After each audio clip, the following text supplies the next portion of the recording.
Ayer recordaba mis inicios en el servicio a Dios cuando era un adolescente y me tocaba ayudar junto a los sugieres. Era una iglesia pequeña en el Gran Buenos Aires y a mí me tocaba asistir a los porteros, daba la bienvenida a la gente. Era el asistente de los sugieres, que en ese entonces se le decía porteros. No había muchos, eran 2 o 3, pero yo estaba vestido con mi mejor y único traje de aquel entonces, la camisa planchada, los zapatos lustrados para dar una muy buena primera impresión. Y ese día el pastor nos dijo que vendría una visita. Él dijo, tengo muy buenas noticias, dijo Felipe, hoy vamos a tener una visita, gente nueva. En ese entonces no sucedía mucho, nos conocíamos todos. O sea, no había mucha gente nueva, excepto que algún miembro de la iglesia trajese a un familiar que se estaba quedando en su casa. Por lo general era muy raro que tuviéramos gente nueva. Nos conocíamos siempre, éramos una veintena de personas que nos congregábamos siempre los mismos en el mismo sitio. Así que las visitas no eran frecuentes en esa pequeña congregación. Y le preguntamos al pastor cómo sabía que iba a venir una visita y él dijo que durante la semana una mujer había llamado por teléfono pidiendo indicaciones sobre cómo llegar. La mujer explicó que estaba pasando por momentos difíciles, que aunque se consideraba católica, solamente había estado en una catedral católica cuando la bautizaron de chiquita y nunca había regresado, excepto para alguno que otro funeral, y quería darle una oportunidad a la iglesia cristiana. Así que justo antes de que comenzara el servicio, yo me acuerdo que me ubico en la puerta, yo tendría, 12, 13 años, no había llegado todavía a los 14, eso seguro, pero tendría 12 o 13. Me ubico en la puerta junto al portero, un portero que vamos a llamarlo Roberto, nombre ficticio para preservar su identidad, porque este mensaje llega a distintas partes del mundo y no quisiera después que le hagan bullying al pobre Roberto. Y la vimos llegar a la dama, mientras que en esa iglesia que me congregaba, todas las hermanas usaban vestidos casi todos largos hasta los tobillos, estaban completamente tapadas. Nuestra visitante, que conducía su propio automóvil, cerró la puerta de su auto con la misma mano que sostenía su cigarrillo, así que apagó el cigarrillo ahí cerquita de donde estacionó, vestía jeans apretados, una camiseta ajustada sin mangas, más o menos lo que me acuerdo, y yo pensaba en dilucidar cuál sería el problema de esta dama que dijo necesito ayuda, un novio abusivo, adicción a las drogas, desempleo, abandono, todo eso y más, porque daba con el perfil de una mujer, ya apenas estacionó entre lo que salió del auto hasta la iglesia, hasta el templo, podía uno ver que era una dama que tenía problemas. Así que Roberto le dio bienvenida a la joven, le dijo, en esta iglesia nos vestimos con lo mejor para Dios. Ese fue su recibimiento. Le dijo, señora, ¿esta es su mejor ropa, señorita? No le importa lo que pueda pensar Dios, porque acá adentro está Dios, dijo. Esa ropa tienta a los varones de esta iglesia. Así, todo pasó en cámara lenta. Yo he contado esto en varias ocasiones porque forma parte de mis traumas juveniles. Yo busqué en mi mente la forma de deshacer el ataque de Roberto. Así la recibió, ni le preguntó el nombre. Le dijo, ¿usted cómo está? Va a tentar a los hombres acá adentro. O sea, dejó entrever que adentro estaba Dios y que estaban los hombres a punto de tentarse con la primer chica que entrara con el jean ajustado. La mujer quedó paralizada. Yo pensé en sonreír, decir en voz alta, que no te intimide el viejo Roberto, está un poco loco. O pensé en reírme en las carcajadas, decir, es una cámara oculta, sonría y tome asiento. Aunque mi parte más oscura quería salir corriendo, pero no hice nada de todo eso. Me acuerdo que permanecí ahí congelado de rabia, de coraje, sin saber qué hacer. La mujer se pegó media vuelta, caminó hacia su viejo auto y se fue. Y no la volvimos a ver. Roberto dijo, hija del diablo, ya va a necesitar de Dios. Pero eso no fue lo peor. Lo peor es que salió el pastor a la puerta, todavía el servicio no había comenzado, y Roberto le contó el incidente, le dijo cómo estaba vestida, y el pastor le dijo, hiciste muy bien, porque esto no es un burdel. La gente tiene que aprender a vestirse si quiere entrar para adorar a Dios. Y en ese momento algo sucedió dentro de mi corazón. Ante Dios, yo hice varias promesas que me propuse cumplir durante el resto de mi vida. Primero me comprometí a resistirme a juzgar a alguien que no conoce al Señor. Yo me comprometí, digo, me voy a resistir a juzgar a alguien sea como sea. Prometí jamás, segundo, expulsar a nadie de la iglesia si eso respecta a mí, ya sea que sea un portero, un ujier o en este caso el pastor, por su aspecto físico o por su vestimenta. Pero fundamentalmente le prometí a Dios no convertirme en alguien como Roberto o lo que es peor, como el pastor de Roberto y en ese entonces el mío. Aunque suene raro, lo que sentía era algo así como el dolor y la pena de Dios. Porque era un dolor más grande de lo que cabía en mí. Le pedí a Dios que usara esta experiencia para que mi corazón siempre sintiera compasión por quienes no conocen a Cristo, por la gente rota, que le da título a este mensaje. Y eso lo saben los servidores de River. Los servidores de River, los servidores de esta iglesia saben que soy, por lo general, alguien amable, cordial, pero si algún día quieren verme enojado o sacado de las casillas, tengo que presenciar que maltratan a alguien en la puerta por su vestimenta, por su manera de ser, porque no coincide su peinado con lo que sería una iglesia, porque la Biblia narra en más de una ocasión que el Señor justamente se codeaba, hablaba con todo ese tipo de gente rota. Eso es la iglesia. La Biblia de hecho narra que había dos personas muy diferentes en la misma fiesta. La historia es súper predicada en todas partes del mundo. Dos personas totalmente, diametralmente opuestas en la misma fiesta, en la misma celebración. A él quieren seguirlo, a ella la degradan. Él es el líder de la iglesia, ella es una mujer de la calle. Él se gana la vida promoviendo valores morales, ella se gana la vida rompiéndolos. Cualquier ciudadano elegiría a Simón el fariseo porque tiene clase, porque tiene teología. Pero Jesús va a elegir a la mujer. Simón va a pensar, ¿quién dejó entrar a esta mujerzuela a este lugar? De la misma manera que Roberto miró con desdén a aquella dama que yo no sé si tuvo otra oportunidad de acercarse a una iglesia cristiana. Yo no creo que si estoy necesitado de Dios, al llegar a una iglesia me dicen que mi vestimenta no le va a agradar a Dios o que va a tentar al sexo opuesto, yo tendría muchas dudas en volver o en regresar. Y la palabra dice que Simón piensa algo similar. No sabe si echarla a ella o al sirviente que la dejó entrar. Y en Lucas 7:36 está el episodio donde dice, un fariseo invitó a Jesús a comer con él. Jesús entró en la casa y se sentó a la mesa.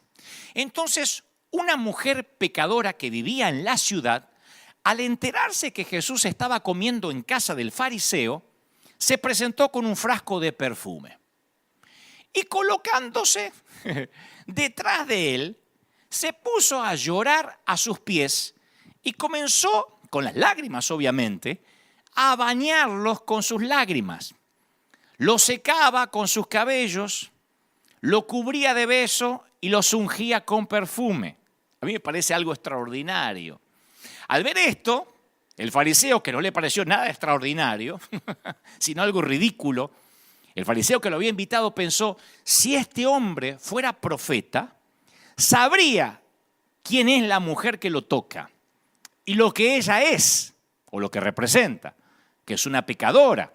Pero Jesús le dijo, Simón, tengo algo que decirte. Sí, maestro, dice Simón. Mira, un prestamista tenía dos deudores. Uno le debía 500 denarios, el otro le debía 50. Como no tenían con qué pagar, a ambos le perdonó la deuda. ¿Cuál de los dos lo amará más? ¿Cuál estará más agradecido? Y Simón contestó, bueno, pienso que aquel al cual se le perdonó más. Jesús le dijo, juzgaste bien. Y volviéndose hacia la mujer, dijo a Simón, ¿ves esta mujer? Yo entré a tu casa y tú no derramaste agua sobre mis pies. No, ni siquiera me lavaste los pies, que era la costumbre en Medio Oriente. En cambio, ella los bañó con sus lágrimas y los secó con sus cabellos. Tú no me besaste. Ella, en cambio, desde que entré, no cesó de besar mis pies, no mis mejillas, mis pies. Tú no ungiste mi cabeza. Ella derramó perfume sobre mis pies.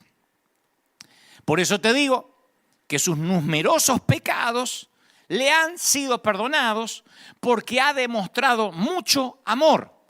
Aquel que se le perdona poco, demuestra poco amor. Ella hizo todo lo que Simón no hizo. No le abrió la puerta, no le colgó el abrigo, no le estrechó la mano. Ella no tiene agua, pero se las arregla porque tiene lágrimas de tan rota que está. Tiene muchas lágrimas que alcanzan para lavar los pies. Hay que llorar mucho para lavar los pies de alguien, ¿no? Y vacía perfume también en sus pies, aún polvorientos. El amor de Simón es medido, es tacaño. El de ella es extravagante, arriesgado. Ahora, ¿cómo se explica la diferencia entre los dos? ¿Práctica? ¿Educación? ¿Dinero? Simón la ventaja en las tres. Hay solo un área en la que la mujer le hace morder el polvo a Simón. Ella llegó sedienta de gracia, sedienta de arrepentimiento, sedienta por incontables noches de hacer el amor sin encontrarlo, sedienta de culpabilidad. Y cuando Jesús le acerca la copa de la gracia, la bebe hasta que se le humedece cada pulgada del alma. Simón ni siquiera tiene sed, porque la gente como Simón no necesita gracia, la analiza. La gente como Simón no necesita misericordia, la debate, la discute y en todo caso no la comparte. Ahora, ¿por qué Jesús eligió a la prostituta? Lo dice claramente, mas aquel al que se le perdona poco, poco ama. Aquel al que se le perdona mucho, mucho ama. En otras palabras, no podemos dar lo que no hemos recibido. Muchos quieren amar a la fuerza, apretar la mandíbula y decir, ay, no lo soporto, no la soporto, pero vean, voy a amar a mi suegra.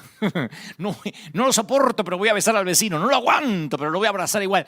Pero el secreto para amar no es ese. El secreto para amar es recibir amor. Nosotros le amamos a Él porque Él nos amó primero, dice 1 de Juan 4:19. Entonces, ¿quieres aprender a perdonar? Bueno, piensa en las veces que recibiste perdón. Perdónense mutuamente, así como Dios los perdonó a ustedes en Cristo, dice Efesios 4:32. Pablo le escribe a la iglesia de Éfeso y dice, ese es el secreto para aprender a perdonar. Saber que uno es perdonado. Isaías 61:10 dice, en gran manera me gozaré en Jehová. Mi alma se alegrará en mi Dios porque me vistió con vestiduras de salvación. Me rodeó de manto de justicia. Me fascina eso. Como a novio me atavió. Como a novia adornada con joyas. Isaías declara lo que el Señor hace cuando ama, viste, redime. ¿Conoces a alguien que necesita un manto de amor? ¿Alguien que necesita ser cubierto con misericordia? Digo, ¿alguna vez oíste a buitres o a chacales humanos destrozar el testimonio hablando mal de un siervo de Dios? Yo muchas veces. La pregunta es, ¿te quedaste callado cuando no tenías nada bueno para decir porque querías protegerlo con un manto de amor? Dijiste, bueno, si no tengo nada bueno para decir, me quedo callado. O dijiste, uy, sí, yo vi un videíto, te lo comparto. O donde el fulano dice una herejía y empezaste a divulgar la equivocación ajena. No digo que pase, pero yo sé que esto no pasa con la gente que mira este servicio, pero en algunas partes, gente que no mira este servicio, yo sé que hace eso. ¿No sería maravilloso que apenas acusan a un hombre de Dios, a una mujer de Dios, a un ministro, saliera toda la iglesia o las organizaciones que dicen nuclearnos a decir, te metes con uno de nosotros y te metes con todos? ¿No sería espectacular? ¿No sería buenísimo que esas entidades que nuclean las iglesias y que a veces se jactan de decir nosotros tenemos no sé cuántas iglesias bajo nuestra cobertura, dijeran tocas a uno y tocas a todos? ¿Se imaginan una unidad así? Esa unidad no se muestra en desayunos de pastores, Esa unidad no se muestra en una reunión eventual de tanto en tanto en un estadio, en un lugar. No, esa unidad se muestra al cubrir y al levantar nuestros caídos. Sería fabuloso que si así como muchas veces se sacan comunicados para despegarse del leproso o del que dijo una frase poco feliz o para despegarse del que metió la pata, sacaran comunicados para decir es nuestro herido. Cuidado, porque somos familia y somos muchos. Aún la mafia se defienden entre sí. Aún los carteles de la droga, los que manejan los carteles, se defienden entre sí porque a su manera tienen códigos. Y no estoy haciendo apología de los carteles. No estoy haciendo apología de la delincuencia. Lo que digo es que yo veo como muchas veces organizaciones hasta políticas tienen sus códigos. Sería extraordinario que cubriéramos con amor, que ante la duda cubriéramos con amor. El querido Juan Carlos Ortiz siempre me dice, mira querido, cuando llegue al cielo, yo prefiero haberme equivocado por dar gracia y por amar que haberme equivocado por hacer justicia y odiar. O sea que si me voy a equivocar, prefiero equivocar amando.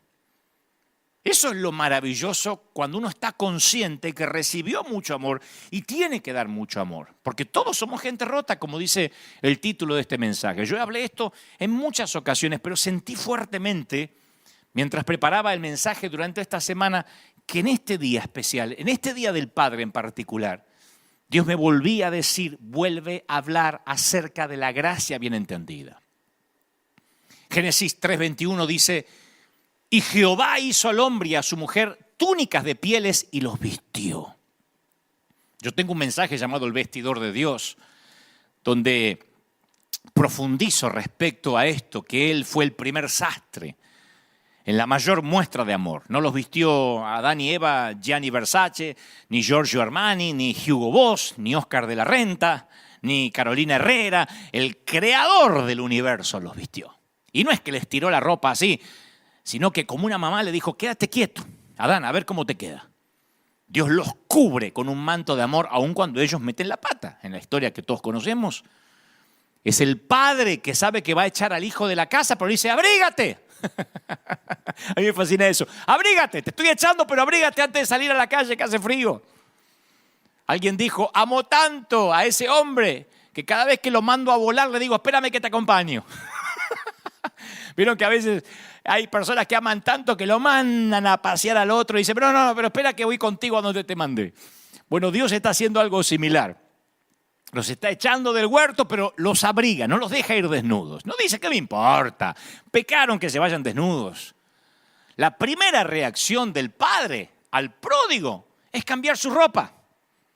El hijo dice, papá, yo he pecado contra el cielo, he pecado contra ti.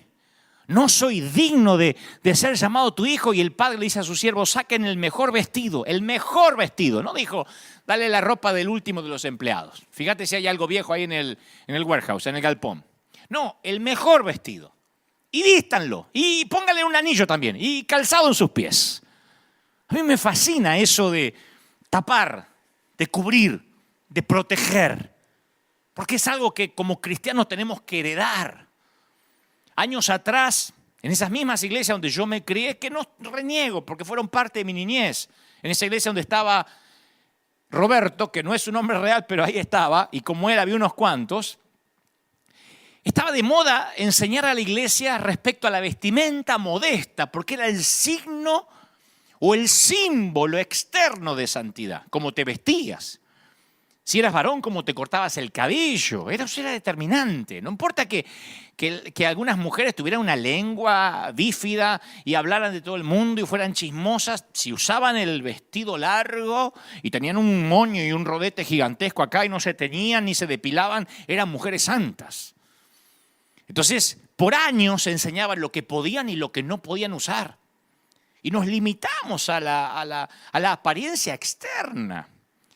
Y si el paciente estaba vestido decorosamente, estaba bien. No nos interesaba qué había debajo de las vendas, si había hemorragias. Como esta dama que cuando yo era chico llegó a la puerta de la iglesia y por traer un jean, que tampoco vino semidesnuda, era un jean, que para la iglesia era, como bien diría después el pastor, esto no es un burdel. Entonces la iglesia está llena de vestidos por fuera, pero heridos por dentro. Y necesitamos curar la causa del dolor. Un síntoma es un anuncio al cuerpo que algo anda mal. De hecho, hay médicos que no quieren recetar calmantes cuando tratan ciertas dolencias porque dicen, no, porque el calmante va a camuflar los síntomas que a mí me van a ayudar a diagnosticar el origen del dolor. Si le doy un calmante, se va a anestesiar y yo no voy a saber qué es lo que le está pasando. Entonces, a veces ni siquiera calmantes dan hasta no dar con el diagnóstico.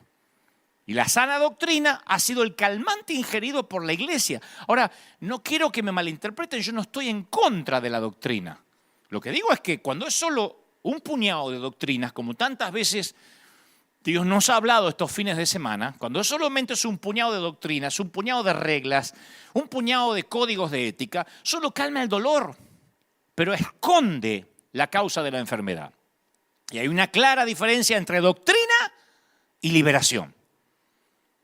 La iglesia que se empeña en esconder los problemas, disminuyendo los síntomas, no va al hueso, al dolor. La iglesia está, a veces, cuando digo la iglesia somos nosotros, en autocrítica. A veces estamos demasiado avergonzados con los síntomas como para tratar el problema en sí mismo. Tratamos de legislar moralidad a través del legalismo.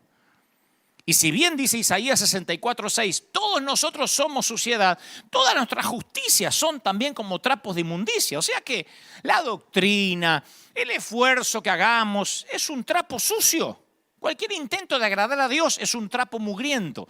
Ahora, no estoy diciendo, vístete como quiere, vive como quiere. Lo que te digo es, ¿de qué sirve cambiar el exterior cuando adentro estamos pútridos?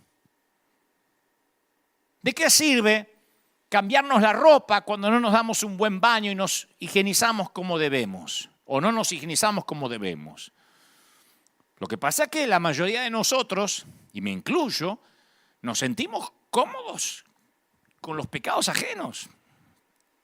Nos olvidamos de hombres como David, pero nos juntamos inmediatamente como buitres para liquidar a los que caen. ¿Por qué tenemos una doble moral? No importa tanto el pecado, como dije hace unos meses atrás, si no importa quién pecó. Si es un ajeno, lo liquidamos, a menos que sea nuestro hijo, nuestro padre, a menos que sea alguien cercano a nosotros. Como dije una vez, por años la iglesia se opuso al divorcio hasta que se divorcia el hijo del pastor, la hija del pastor o el propio pastor. Entonces ahí empiezan a cambiar la cosa. Bueno, no es tan así, los tiempos cambiaron. Y no estoy siendo like, ni quiero hacer de este mensaje una licencia para pecar. Lo que digo es que la iglesia decía que nadie, por ejemplo, podía pretender servir a Dios si no sabía gobernar su casa primero, hasta que los propios hijos del pastor dejaron de congregarse. Entonces muchos ministros decían, bueno, mi hijo no viene porque está muy ocupado, está estudiando. Cuando nos toca a nosotros, los que predicamos, nos damos cuenta que es fácil condenar a otro cuando nosotros no tenemos que pasarlo. Cuando le pones una cara al pecador, todo cambia. Cuando al pecador le pones una cara, deja de ser simplemente un pecador, es alguien. Hace un tiempo, yo no había contado esto en público, hace un tiempo una dama cuyo nieto se congrega en nuestra iglesia vino a visitarnos. Ella se congrega en otra iglesia, su nieto se congrega aquí en River. Y en un momento esta dama me dice, allá en nuestra iglesia empezaron a venir los homosexuales. Yo le digo, ajá. Me dice, sí, nosotros le oramos, le damos un par de domingos para que cambien, si no tienen que irse. Le digo, ¿le dan un par de domingos? Sí, si no cambia rápido, dice, porque si los deja quedarse, se te empieza a llenar de gente como él. No hay que dejarlo que toque las cosas santas, y menos que quieran servir a Dios. Así que yo respiré profundo y le dije, mire, yo no quiero decirle esto, pero su nieto me confesó que tiene serios problemas con su orientación sexual, ahora que lo dice. Y se quedó fría la mujer. Le digo, mire, no quería decirle, pero ya que me sacó el tema, voy a seguir su consejo. Lo voy a quitar de todo lo que está haciendo en la iglesia y hoy mismo lo pongo de patitas en la calle, lo voy a echar de la congregación, voy a sacarlo con seguridad. Porque este no solo está hace un par de domingos, este está hace años en la iglesia y me dice que tiene serios problemas con su identidad sexual. No me consta que haya pecado, pero tiene que ver con lo que me está contando, así que lo voy a tener que echar. Y el rostro de la dama se transfiguró.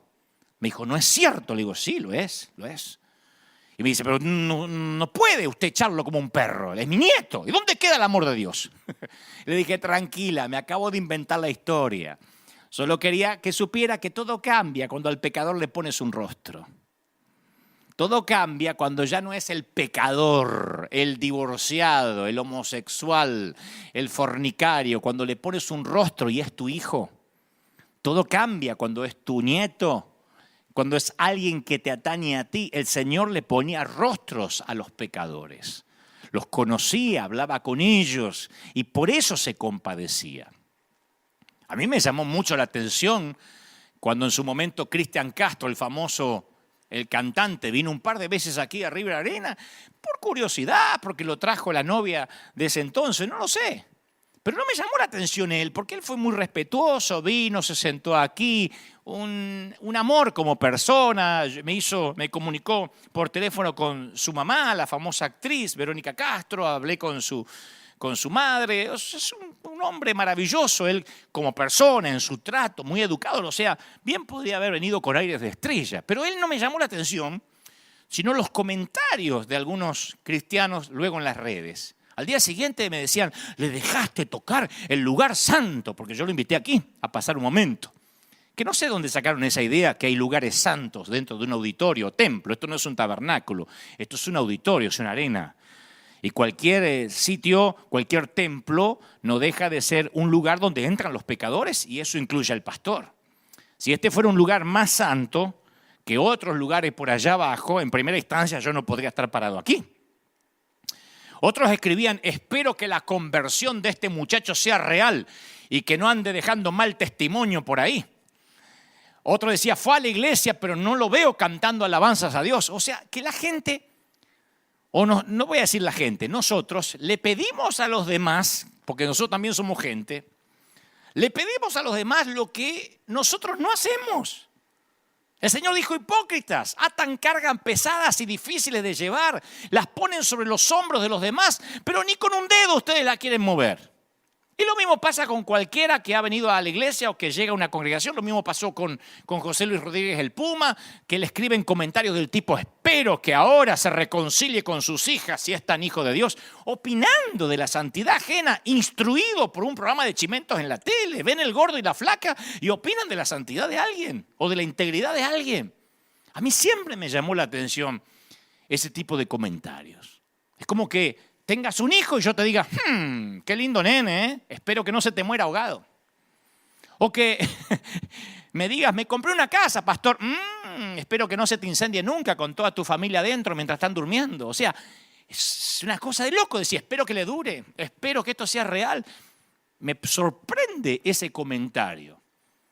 Estos personajes o cualquiera, estoy mencionando personas que pueden ser famosas a lo mejor por el ámbito artístico, estoy hablando de personas en situación de calle, de prostitutas, de gente que llega a la iglesia buscando ayuda. Pueden venir 1000 veces, pero la religión nunca termina de absolver y de perdonar a la gente rota. Menos mal que nadie necesita el perdón de la gente, sino solo el de Dios. Porque la gente lo que hace es pedir frutos, muchos frutos al que viene. Y que predique en la tele, ¿eh? Si es famoso, que predique en la tele mañana mismo, aunque ellos quizás no le predican ni al vecino. Y hagan lo que hagan, siempre van a estar en una vidriera, en observación, a ver si esto es real. Lo hacen conmigo.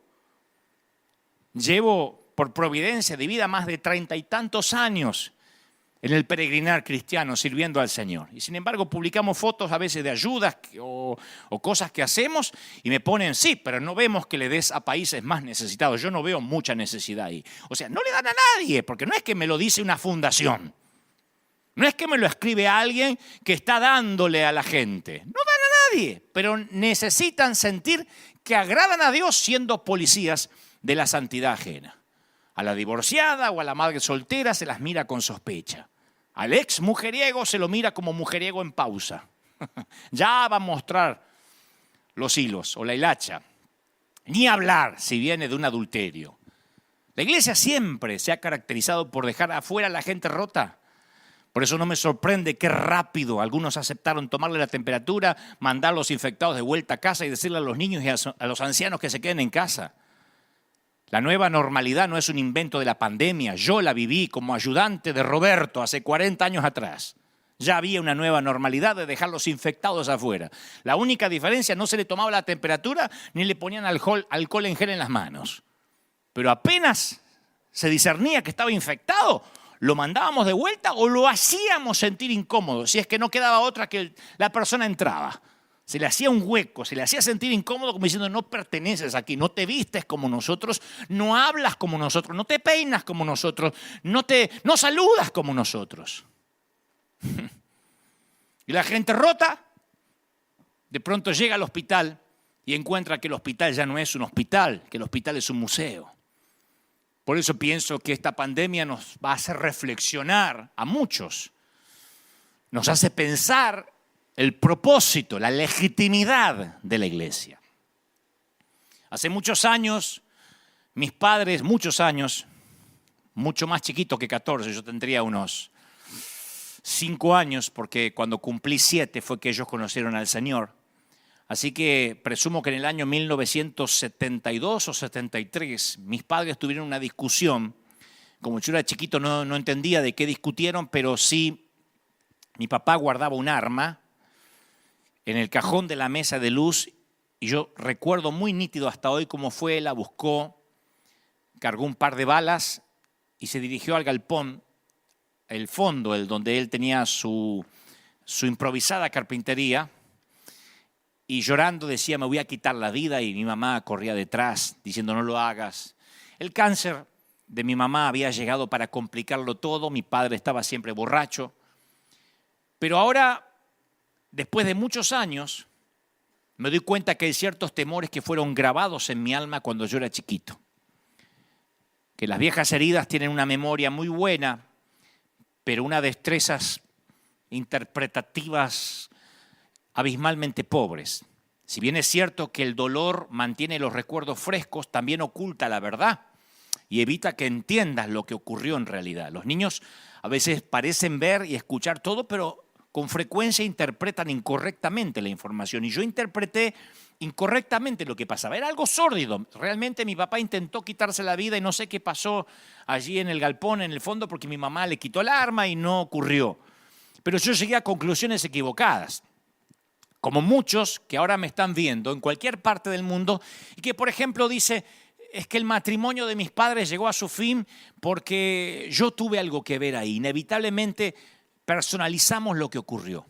¿Se habría quedado papá en casa si yo hubiese ordenado mi cuarto? Hay niños que piensan eso. ¿Será que mamá nos abandonó porque yo no la ayudaba a juntar los platos de la mesa? ¿Qué hubiera podido hacer? ¿Qué hice? Tiene que haber sido mi culpa. Y eso es lo que yo pensé cuando tenía 4 o 5 años. Porque mi padre, cuando iba para el fondo a quitarse la vida o a intentar quitarse la vida, me miró con odio y me dijo, es tu culpa, porque él estaba muy dolido por la enfermedad de mi madre. Cuando ella se embarazó, apareció el cáncer. Entonces tuvo que decidir si darme a luz o tratar de producir un aborto para preservar su cuerpo, y ella decidió que me tendría igual. De alguna forma yo no sabía todavía esa historia, pero sí mi padre me vio con odio o con resentimiento en ese momento. Estaba completamente borracho, no conocía al Señor. Yo amaba a mi padre y en mi mente de chiquito él no podía estar equivocado. Si él me miraba con odio es porque algo terrible había en mí. Y yo decidí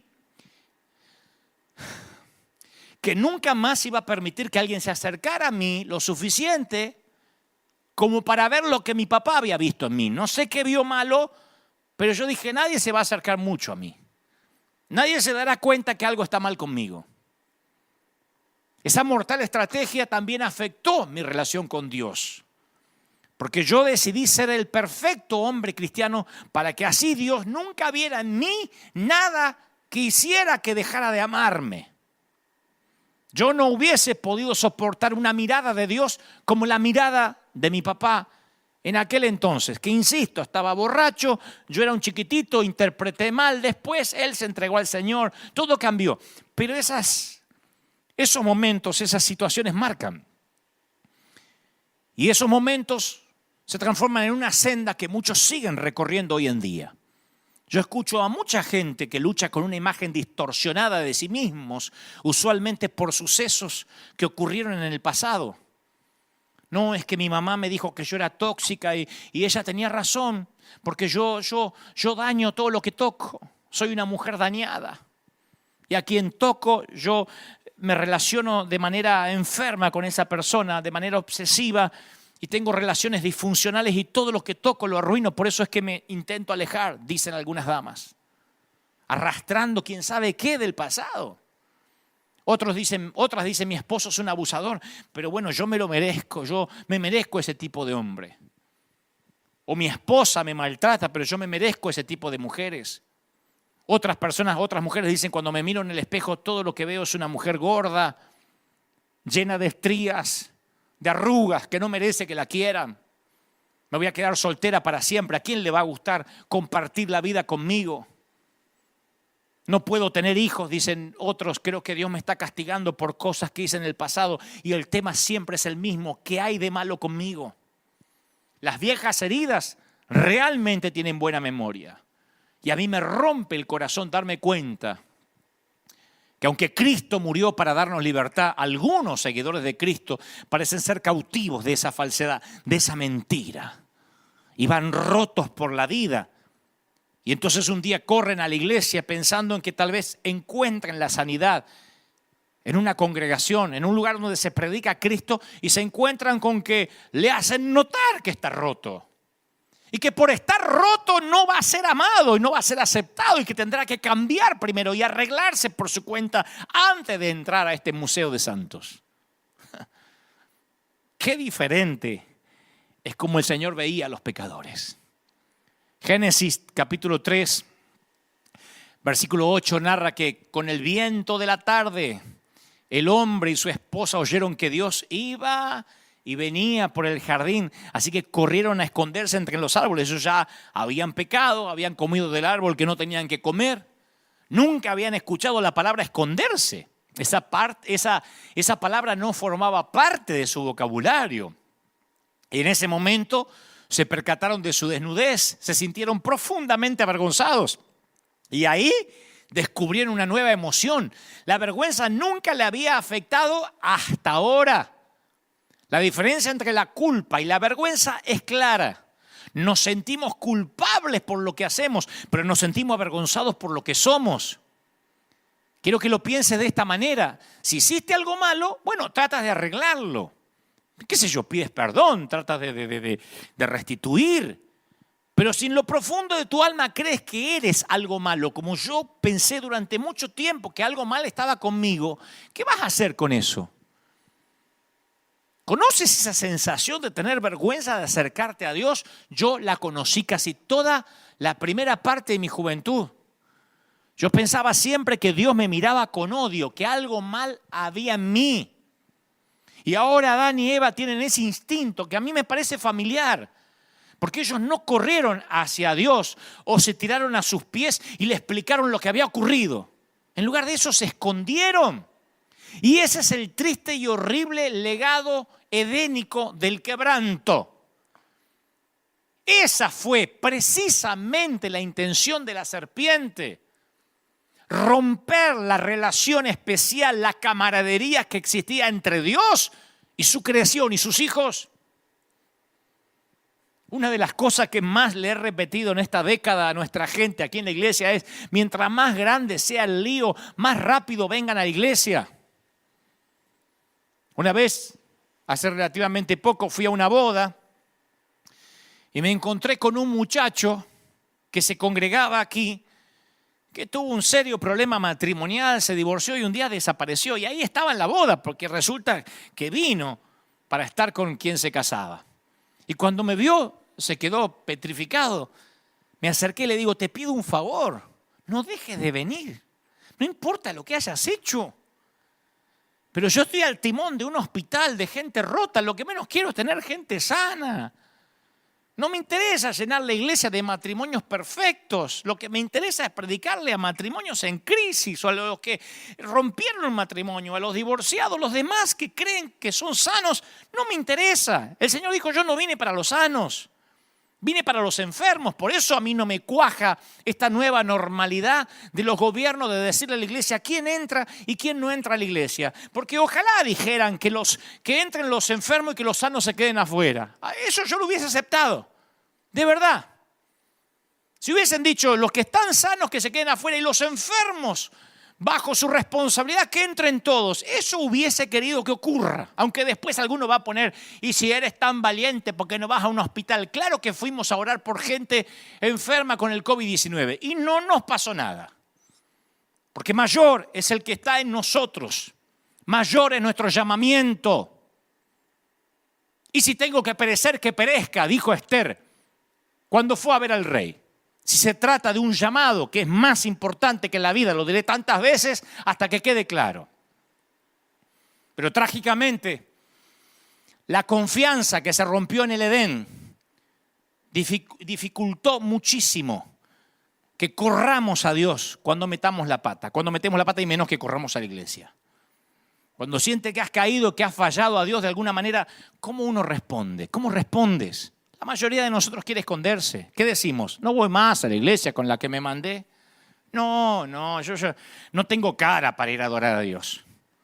Fíjense el subconsciente colectivo cómo nos dice que hay que tener cara de santo para adorar a Dios. Ahora los pecadores no pueden adorar a Dios, tienen que adorar a los santos. Para mí entonces que no adora a nadie. Fíjense cómo el subconsciente colectivo nos engaña, que decimos, no, cuando yo me sienta mejor voy a ir a la iglesia. Yo ahora tengo una vida que la verdad, si voy a la iglesia Dios me fulmina, ¿no? Te fulmina a lo mejor el religioso, el fariseo, pero Dios no. Dios va a mandar a que te pongan el mejor vestido, aunque todavía huelas a puerco. Alguno podrá decir que esto es liberalismo, humanismo, pero esto es Biblia, esto es teología pura. Nosotros somos los que queremos huir, tratar de enmendar las cosas o arreglarlas un poquito por nuestra cuenta. Luego entonces, luego que arreglemos todo, entonces iremos a Dios y le explicaremos todos. Pero eso no resultó en el Edén, no resultará ahora. Ellos no pudieron ocultarle a Dios que estaban rotos y desnudos. Y yo sé que tú también te has estado escondiendo en ese sótano húmedo por mucho tiempo. Cuando el día comenzó a refrescar, el hombre y la mujer oyeron que Dios andaba recorriendo el jardín. Y entonces corrieron a esconderse entre los árboles. Adán y Eva no sabían cómo enfrentar su fracaso. Y nosotros tampoco. No nos escondemos ya tras los árboles, pero tenemos formas más sofisticadas de lidiar con la culpa. Algunos anestesiamos la culpa.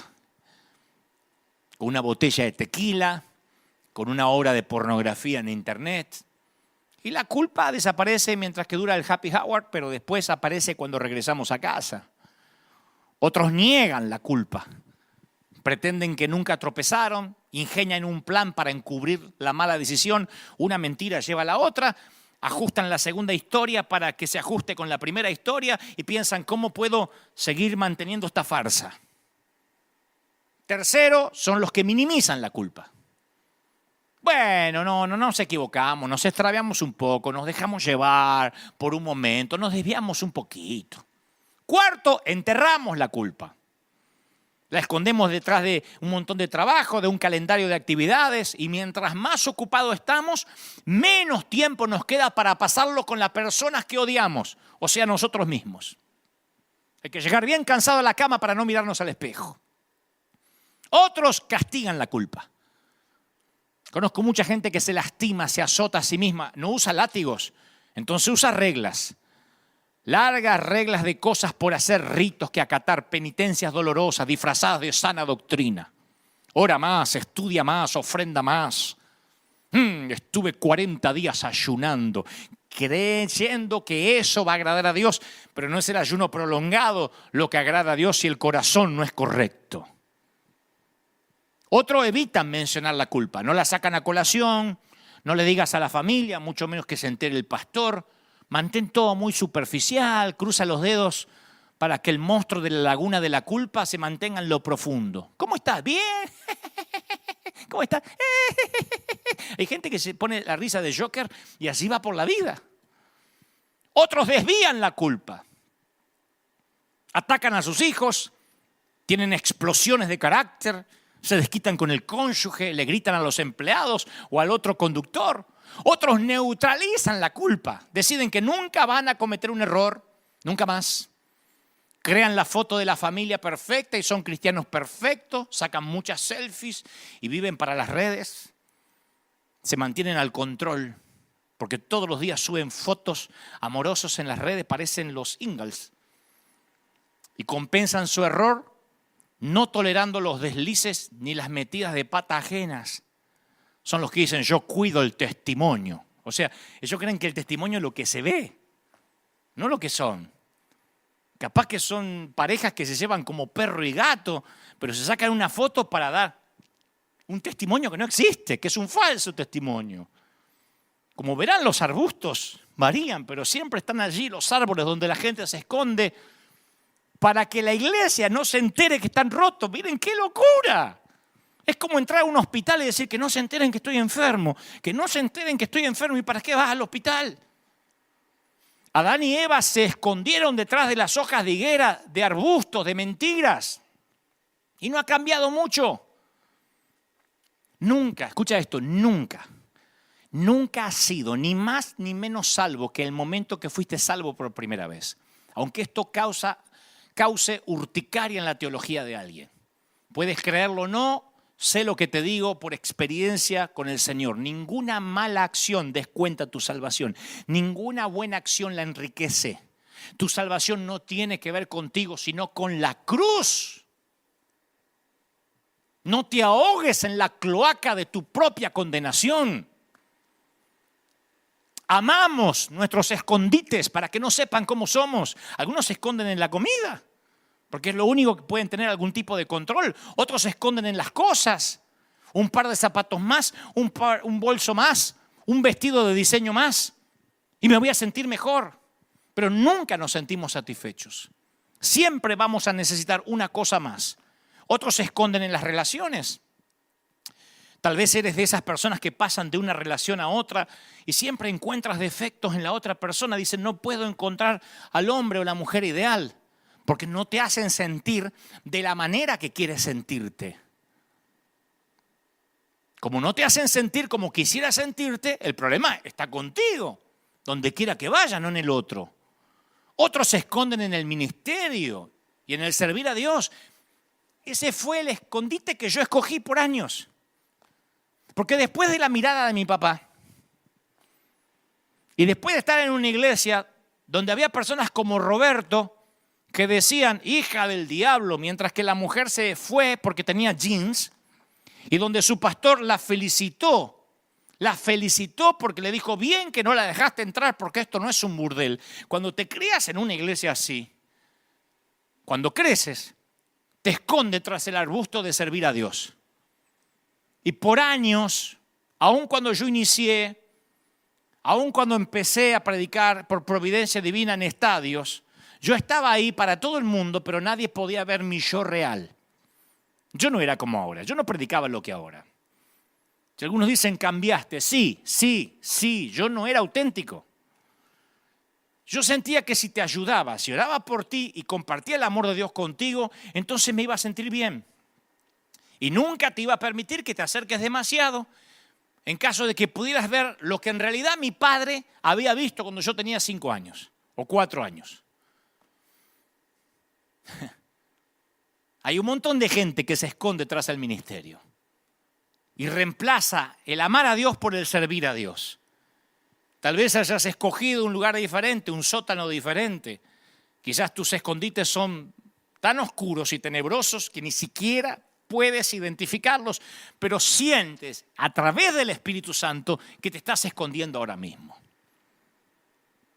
Poco después que Adán pecó, Dios lo llamó y le preguntó, ¿dónde estás tú? Génesis 3:9. ¿Dónde estás tú? ¿Dónde estás? ¿Dónde te metiste? Y la Biblia no nos da la inflexión en la voz del Señor cuando llamó a Adán. Yo no creo que sonó algo como, ¿dónde demonios te metiste? No. Yo pienso que sonó hasta triste. ¿Dónde estás, Adán? ¿Perdiste algún día un nene, aunque sea por unos pocos minutos en el shopping, en el mall, en una tienda? Yo estoy seguro que si preguntas dónde está tu hijo, hay angustia en tu voz. ¿Dónde estás? Yo creo que la pregunta de Dios estaba impregnada de gracia. El Señor no le preguntó, ¿por qué te estás escondiendo? En lugar de eso le preguntó, ¿dónde estás tú? ¿Puedes notar la diferencia? Si Dios hubiese preguntado, ¿por qué? ¿Por qué comiste? Habría empujado a Adán y Eva mucho más adentro del huerto y la vergüenza que ya sentían. Así que le preguntó, ¿dónde estás? Él tiende a que salgamos del escondite. ¿Cómo estés? ¿Cómo huelas? Ese es el corazón de Dios para cada uno de nosotros hoy en día. Y a mí me parece muy revelador que Adán contestó a la pregunta que Dios no le hizo. Él contestó como si Dios le hubiese preguntado por qué se había escondido. Le dijo, ¿dónde estás? Y él respondió, oí tu voz en el huerto y tuve miedo porque estaba desnudo y me escondí. No le está diciendo dónde está, le está dando las razones por las cuales se escondió.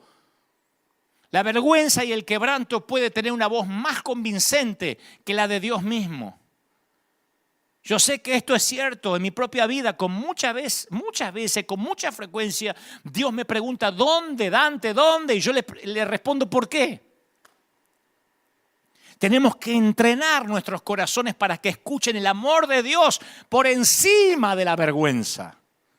Hay un montón de gente viéndome en sus hogares ahora, en distintas partes del mundo, que tienen que oír a Dios diciendo, te amo, así como estás. Luego vas a cambiar y por amor, no por doctrina. Adán y Eva no pudieron disimular su vano intento de esconderse. El quebranto era evidente en su rostro. Yo he estado en un montón de congresos, esos apostólicos, proféticos, pero yo fui a muchos a predicar durante muchos años. Acuérdense que por providencia divina yo empecé a predicar a los 19 años. Así que llevo años en los negocios del reino, en los benditos negocios del reino. Así que yo he conocido a muchos predicadores, algunos que parecía que aparentaban todo el tiempo. Conocí muchos de esos oradores que todo el tiempo hablan en pose, o sea, termina el servicio, nos vamos todos a almorzar y dice, aleluya, gloria al Señor, ¿qué hay para comer? Taco, gloria, aleluya. O sea, nunca le dejan de bajar mail del cielo mientras están comiendo carne. Yo digo, ¿cómo hace? Yo los vi, algunos se relajaban, pero otros, aleluya, hasta la forma de caminar. Yo digo, ¿cómo irán a orinar si también mientras que orinan seguirán recibiendo revelaciones? Parece que tienen el WhatsApp de Dios.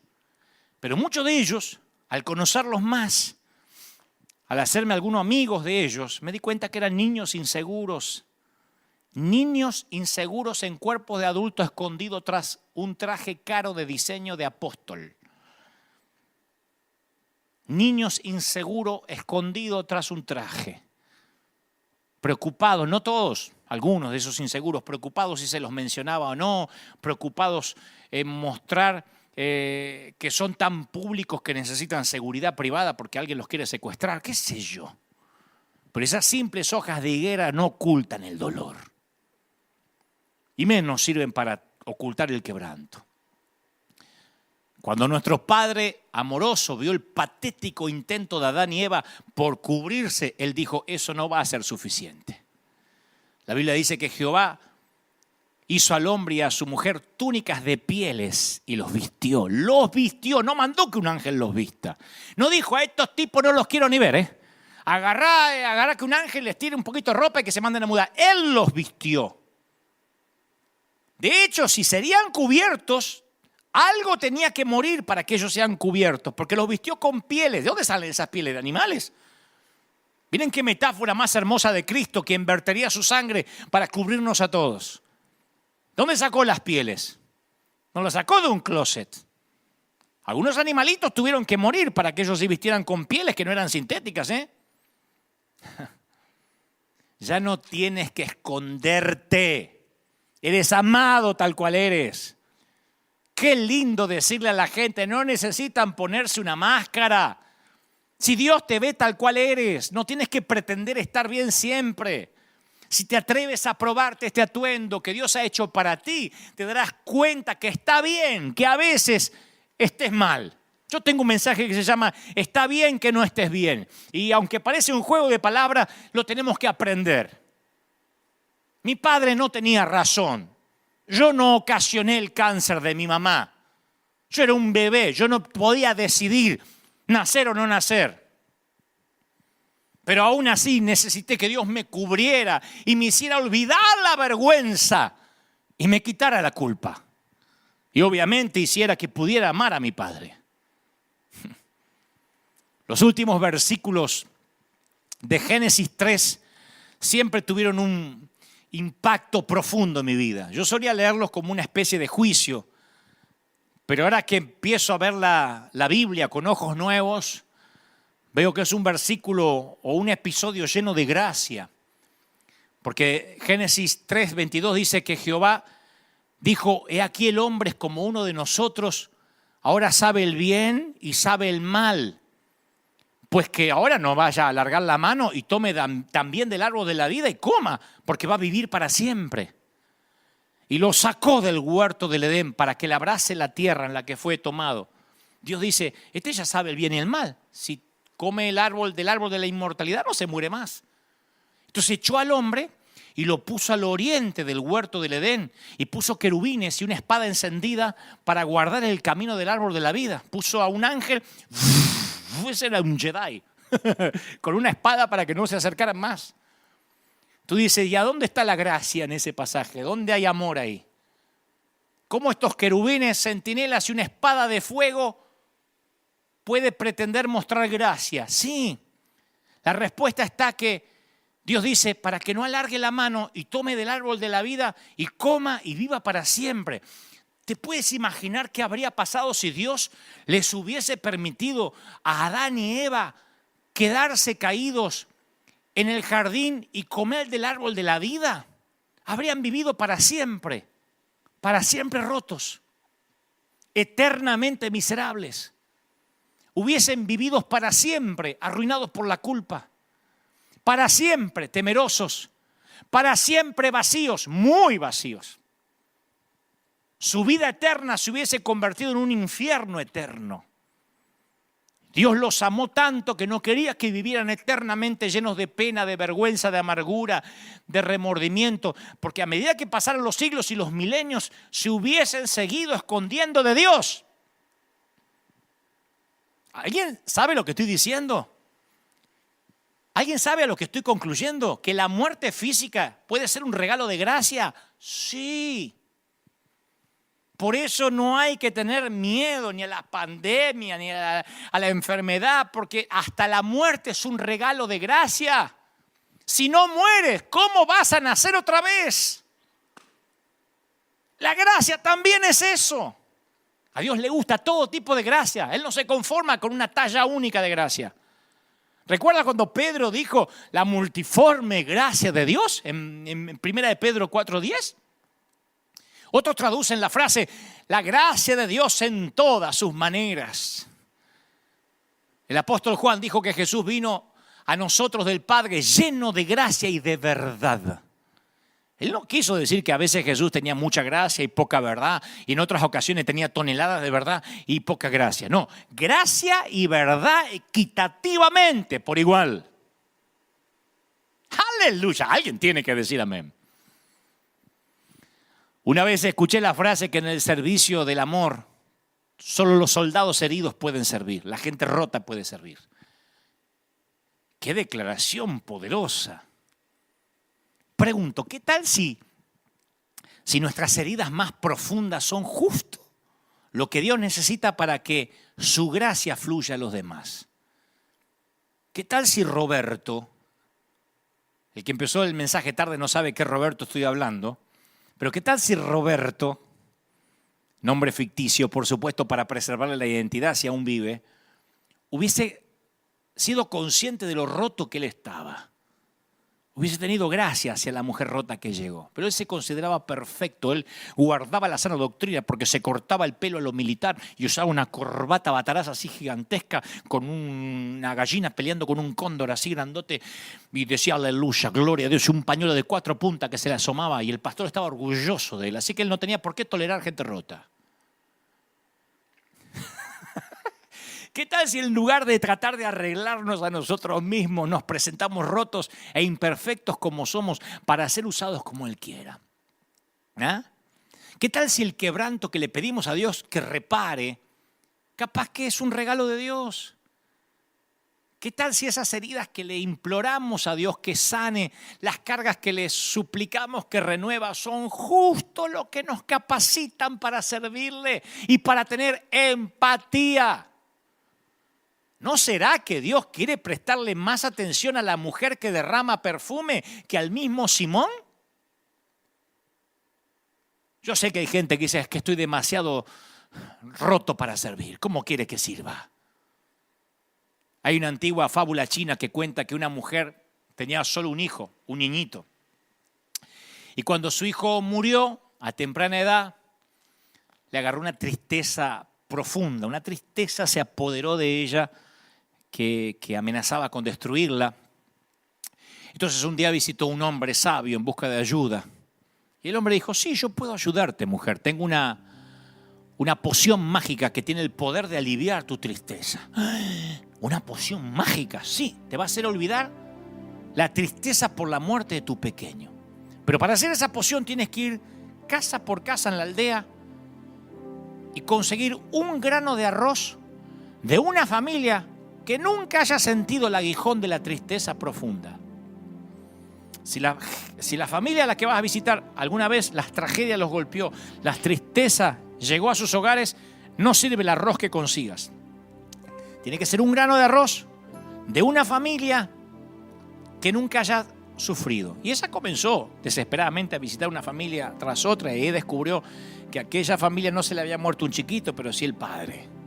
Que aquella otra no se le había muerto el padre, pero estaban luchando contra un cáncer. Que aquellos no tenían para comer.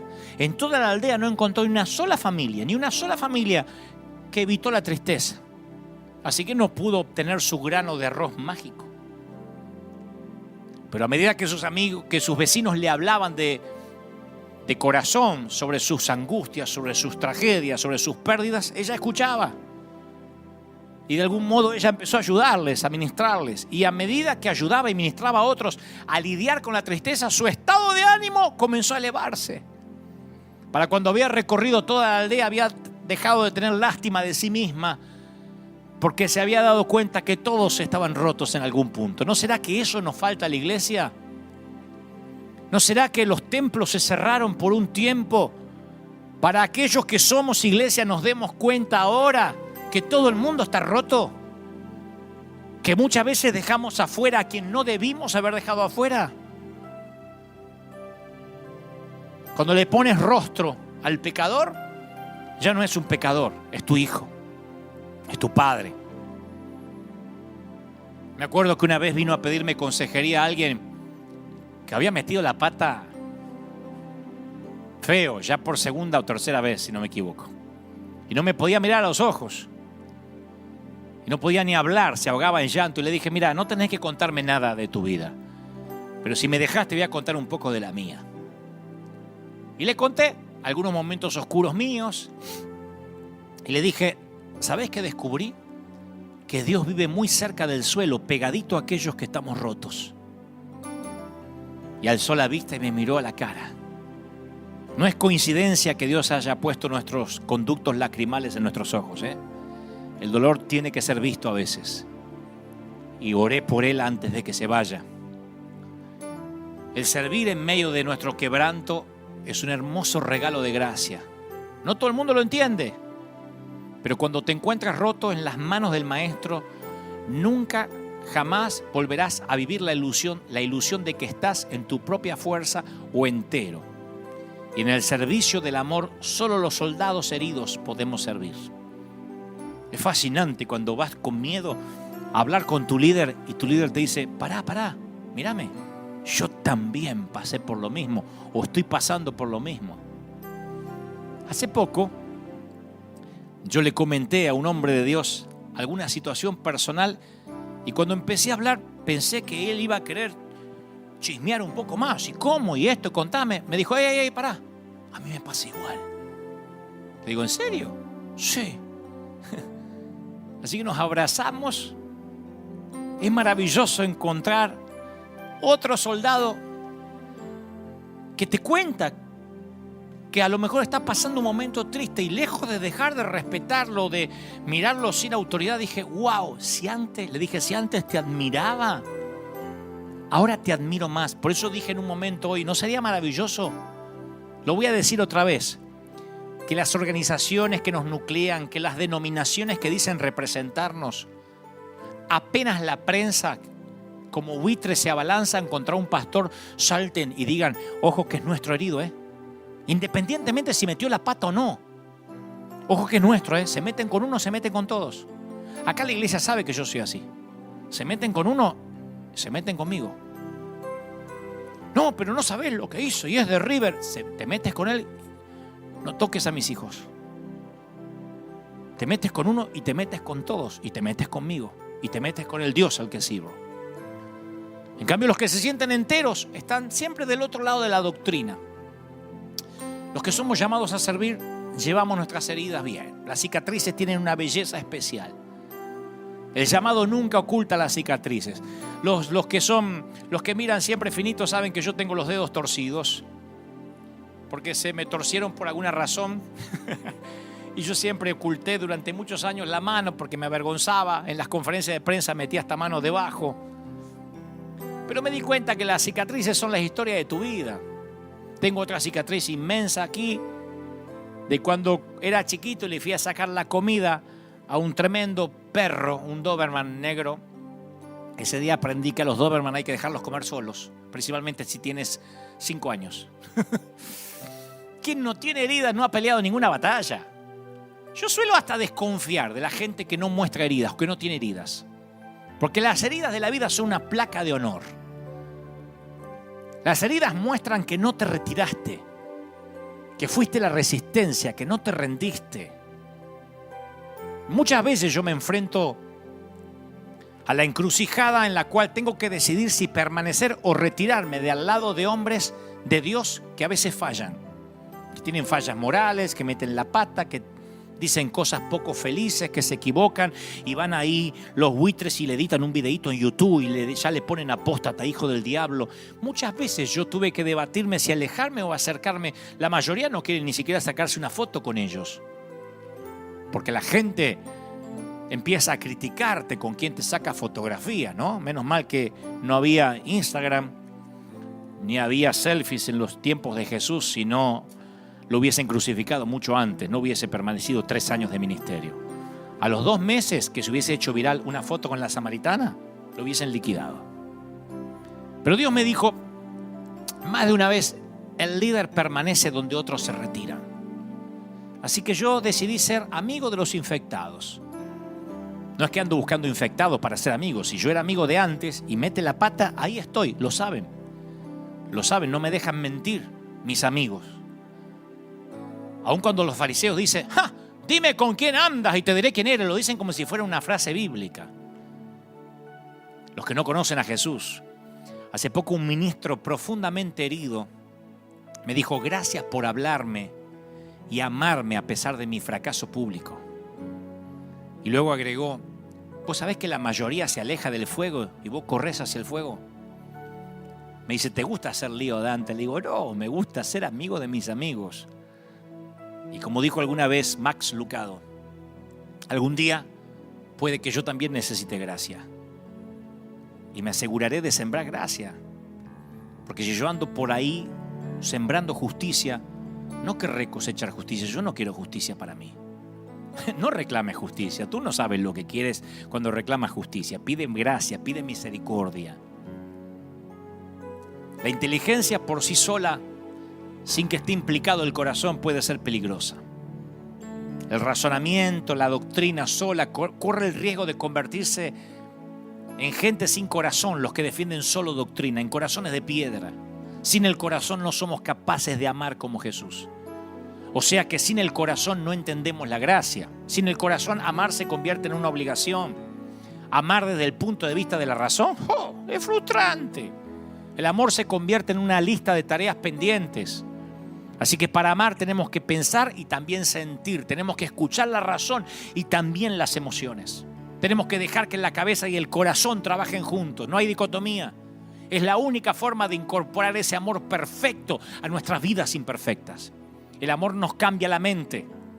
Dejar que tu corazón tome parte de la conversación va a ser una revolución para tu forma de pensar. A eso se refería Pablo cuando decía: sean transformados mediante la renovación de la mente. Tú no puedes ser una persona crítica y un dador de gracia al mismo tiempo. Si vas dando lecciones por ahí de superioridad moral, seguro que a ti te juzgarán del mismo modo. Ahora es posible que aunque hayas experimentado la gracia de Dios en algún momento, no sientas el amor de Dios en todo momento. Y ahí es cuando caemos en la costumbre de intentar ganarnos la gracia. Es como si nos encontráramos en una búsqueda para establecer nuestro valor, para establecer nuestra valía, para merecerlo. Y esa búsqueda infructuosa hace que sea imposible que podamos amar como Jesús. ¿Por qué? Porque no podemos darle gracia a los demás cuando no recibimos esa gracia para empezar. Cuando estamos ocupados, ganándonos la aceptación de Dios, empezamos a pensar que todos deben ganársela también. Y juzgamos. Y nos empezamos a sentir superiores moralmente. Pero a quien poco se le perdona, poco ama, dijo Jesús en la casa de Simón. Simón, ¿sabés por qué vos amás poco? Porque sentís que poco se te ama. Porque sentís que poco se te perdonó. Cuanto más gracia recibimos, más amor damos. Yo no soy un predicador de gracia porque eso es divertido y llena la iglesia, como me dicen algunos detractores. Yo soy un predicador de gracia porque yo soy el resultado de la gracia. Y no de alguna vez, a diario. Y si no somos conscientes de la aceptación incondicional de Dios en nuestra vida, nunca se la vamos a mostrar a los demás. Como dije, hace casi 40 años ante Dios hice varias promesas que me propuse cumplir durante el resto de mi vida. Una de ellas, me resisto a juzgar a alguien que no conoce a Dios. De verdad, porque puede que esté en la iglesia y se ha convertido y se bautizó y canta en el coro, pero no conoce a Dios. Segundo, prometí jamás expulsar a nadie de la iglesia o impedirle la entrada por su aspecto físico o por su vestimenta. Tercero, le pedí a Dios que usara aquella experiencia triste para que mi corazón siempre sintiera compasión por la gente rota. Por eso, la bandera de River es todos o nadie. Todos o nadie. Por eso es que no permitiré que nadie me diga quién puede entrar o quién no puede entrar en la iglesia. Perdón, pero eso me revuelve los traumas más profundos que pretendí que ya no existían. Principalmente cuando es basado en un ridículo protocolo de miedo al que llaman prudencia, que deberían llamarlo la pandemia del miedo. Díganme lo que quieran, que no me importan los enfermos. No estamos abriendo la iglesia, porque, a ver, si abrimos el templo, inmediatamente nos clausuran en 5 minutos. Así que estúpido no soy. Pero me dicen, no, tienes que abrirla con los códigos que te da el gobierno. No puedo, eso es peor. Eso es peor que no abrir. Nunca se lo permití a los fariseos que me digan a quién dejar afuera. Mucho menos dejaré eso en manos de inconversos que no pueden administrar un reino que está por encima de ellos y por encima de su paga. Así que si estás roto, nosotros somos el hospital. Esperaremos hasta que todos puedan venir. Y si no pueden entrar todos, entrarán los enfermos, entrarán niños, ancianos, infectados y los sanos con miedo que se queden afuera. Pero este será un hospital o no será nada. Lo diré cada domingo hasta que quede claro. Sea lo que sea que hayas hecho con tu vida o estés haciendo, esta es tu embajada. River es tu ciudad de refugio. River es tu lugar secreto. O todos o nadie. Y quiero orar por la gente rota. Quiero orar por los que ahora me están mirando y dicen, ¿sabes? Yo necesito oración, yo necesito ahora acercarme a Dios. Yo solo torpemente hablé a tu intelecto, pero sé que el Espíritu Santo ha estado hablando a tu corazón, a tu alma, que es donde yo no puedo llegar. Así que si ahora quieres correr y reconciliarte con Dios, ¿te atreves a ponerte de pie? Puede ser incómodo en casa, ¿no? Pero quiero que te pongas de pie porque vamos a terminar orando juntos. Primero por los que están por primera vez, por los que se sienten rotos, por los que sienten que le fallaron a su familia, a Dios y se sienten lo peor.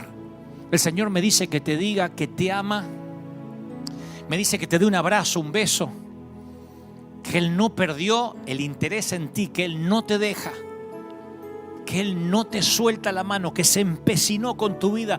Dios no te deja hasta que no haya hecho contigo lo que iba a hacer.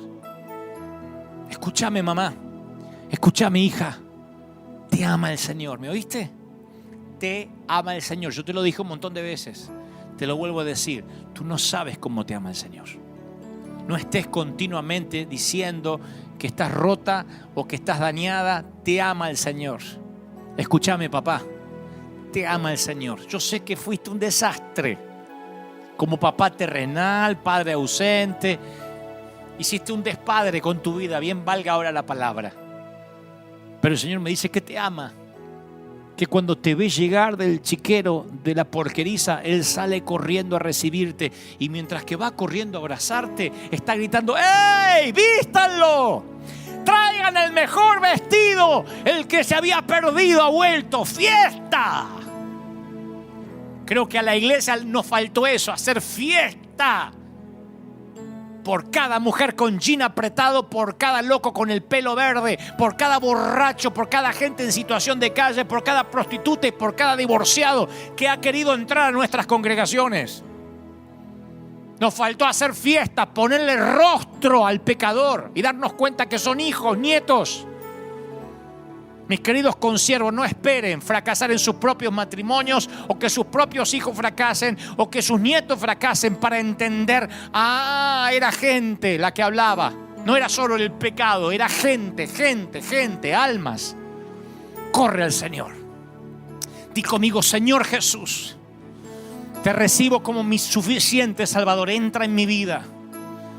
Te acepto. Gracias por morir por mí en la cruz del Calvario. Anota mi nombre en el libro de la vida.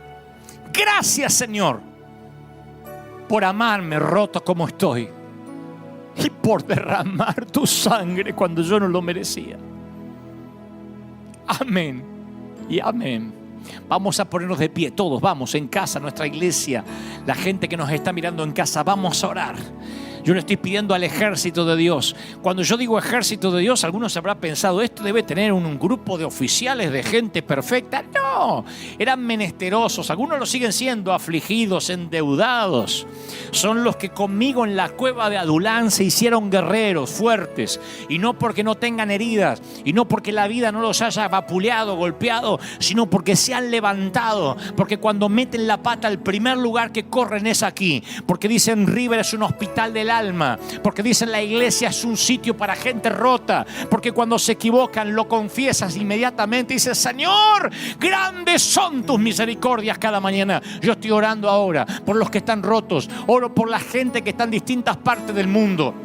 El Señor me está mostrando gente que ha estado herida, gente que se ha sentido sola en esta pandemia, abandonado a veces por siervos, abandonado por sus hermanos. El Señor me dice que te diga: yo te estoy atrayendo a mí, yo te estoy sosteniendo, no temas, he aquí lo que viene será mayor, he aquí no te dejo, dice el Señor. Aleluya, bendito sea el Señor. Estoy orando ahora por los que están pasando necesidad financiera, por los que están peleando palmo a palmo su economía, sus finanzas, el sostener la mesa y el alimento diario, y eso ha hecho fricción en tu matrimonio, en tu pareja, con tus hijos. El Señor me dice: por cuanto tú has creído que yo te voy a bendecir, por cuanto no perdiste la fe, aún a pesar de mirarte al espejo y no gustarte lo que ves, yo te voy a bendecir, dice el Señor. Yo te levanto. Estoy orando por todo el continente de América, estoy orando por la gente de Europa, por la gente de Asia, de África, de Oceanía. Reciban ahora en el nombre del Señor de las multitudes. Yo también soy un hombre roto, pero eso asegura de que la victoria, la gloria y el crédito se lo lleva el Señor. Estoy alentando a los jóvenes, estoy orando por mi querida Argentina ahora. Sé que muchos de Argentina me están viendo y yo estoy orando por la Argentina desde la Quiaca hasta Ushuaia, desde la cordillera de los Andes hasta el océano. Estoy orando ahora para que todo el país, los que han seguido, los que no se han doblado sus rodillas ante los Baales, los que se sienten sin liderazgo, los que se sienten solos, ahora reciban esta palabra. Yo sé que estás roto, dice el Señor.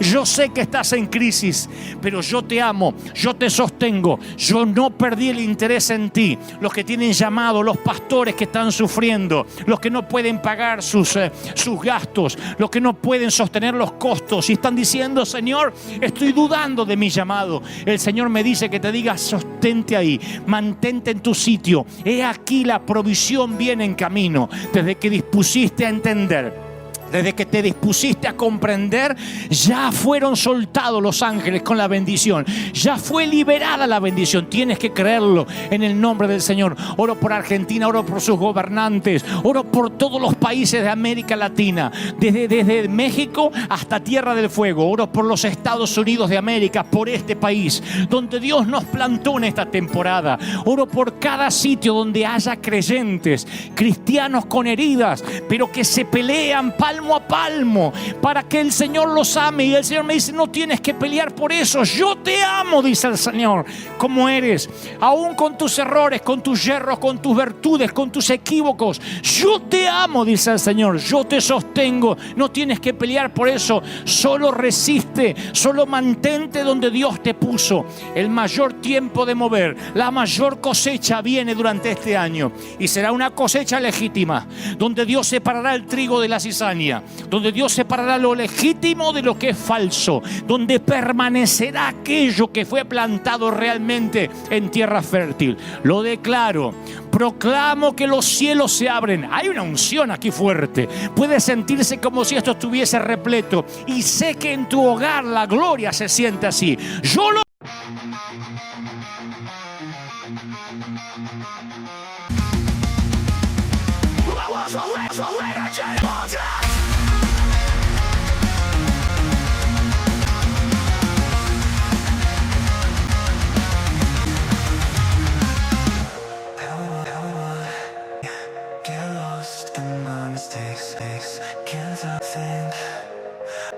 of anything better.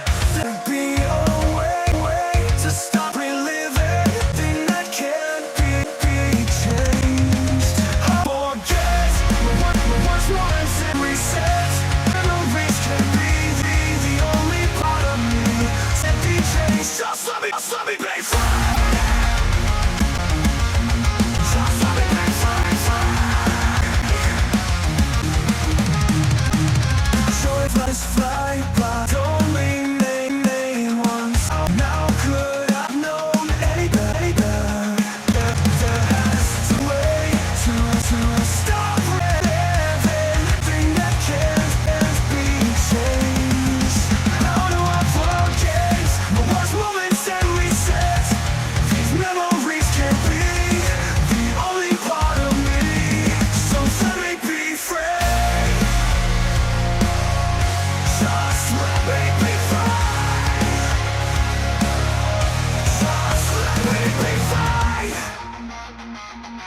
Choices fly by, don't mean they once. So now could I have known any better? I can change it now, just stop and make them go away. I don't want them to stay. How do I forget my worst moments and reset? These memories can be the only part of me. Just let me be free. Why do you remember the moments I regret most? I know what I haven't done right. Leave me alone, just let me sleep tonight. Just let me be free. Just let me be free. Times when I should have talked, moments when I should have walked, fights where I could have been braver. times when I could have been a savior.